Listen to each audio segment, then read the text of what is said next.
সাবেক প্রধান নির্বাচন কমিশনার সিসি কে এম নুরুল হুদাকে হেনস্থার ঘটনায় গভীর উদ্বেগ প্রকাশ করেছে Bangladesh legal aid and services trust BLAST. পাশাপাশি এই ঘটনার তদন্ত এবং জড়িত ব্যক্তিদের বিরুদ্ধে আইনানুগ বিচারের জোর দাবি জানিয়েছে আইনি সহায়তা প্রদানকারী প্রতিষ্ঠানটি। সোমবার এক সংবাদ বিজ্ঞপ্তিতে প্লাস্ট জানায়, গত রোববার সন্ধ্যা 7:30টার দিকে রাজধানীর উত্তরা পশ্চিম থানার পুলিশ উত্তরার 5 নম্বর সেক্টরের বাসা থেকে নুরুল হুদাকে আটক করে। পরে তাকে গ্রেপ্তার দেখিয়ে ডিবি হেফাজতে নিয়ে যায়।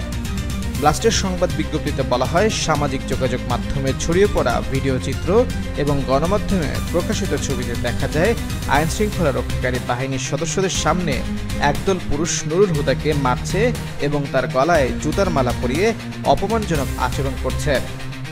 এই ধরনের ঘটনা মানবাধিকার ও সংবিধানের লঙ্ঘন এবং মৌলিক অধিকারের পরিপন্থী।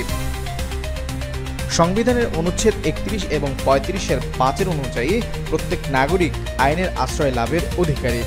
আইনানুগ প্রক্রিয়া ব্যতীত বাংলাদেশে অবস্থানরত ব্যক্তির জীবন, স্বাধীনতা, দেহ, সুনাম বা সম্পত্তির হানি ঘটে এমন কোনো ব্যবস্থা গ্রহণ করা যাবে না এবং কোনো ব্যক্তির প্রতি নিষ্ঠুর, অমানবিক বা অবমাননাকর শাস্তি প্রদান বা আচরণ করা যাবে না। বাংলাদেশ সুপ্রিম কোর্টের আপিল বিভাগের একাধিক রায়ে স্পষ্টভাবে বলা হয়েছে, কোনো ব্যক্তি আইন নিজের হাতে তুলে নিয়ে অন্য কোনো ব্যক্তিকে কোনো ধরনের বিচার বহির্ভূত শাস্তি দিতে পারে না। পাশাপাশি দণ্ডবিধির ধারা 323 এবং 325 ধারায় কোনো ব্যক্তিকে স্বেচ্ছাকৃতভাবে আঘাত প্রদানকে শাস্তিযোগ্য অপরাধ বলা হয়েছে। জনসম্মুখে সংঘটিত এই ধরনের কর্মকাণ্ড কেবলমাত্র সাংবিধানিক অধিকার লঙ্ঘন নয়, এটি বিচার প্রক্রিয়ার প্রতি চরম অবজ্ঞা।